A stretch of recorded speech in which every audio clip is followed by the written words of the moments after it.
Well, now to the other major story that we are following at 5 o'clock. The country is marking 1 year since the deadly attack on the United States Capitol. Lawmakers have been holding remembrances for the political violence that took place a year ago today. That violent mob of Trump supporters storming the Capitol in a failed attempt to stop the certification of the 2020 presidential election. The insurrection started after President Trump incited his supporters by repeating lies about the election. President Biden delivered a blistering speech today, blaming the former president directly and holding him responsible for the insurrection and his inaction that day. The former president of the United States of America has created and spread a web of lies about the 2020 election. He's done so because he values power over principle, because he sees his own interest as more important than his country's interest, than America's interest. And because his bruised ego matters more to him than our democracy or our Constitution, he can't accept he lost. Natalie Brand's on Capitol Hill with much more on the commemorations in Washington today.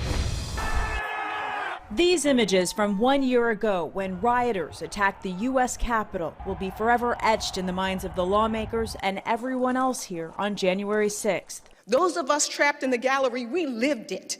Ducking, crawling under, over railings, hands, knees, the sounds, the smells.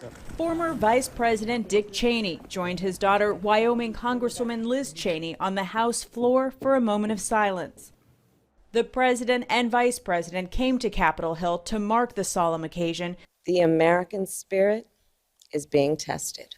In fiery remarks, President Biden put the blame squarely on his predecessor. For the first time in our history, a president had not just lost an election, he tried to prevent the peaceful transfer of power as a violent mob breached the Capitol.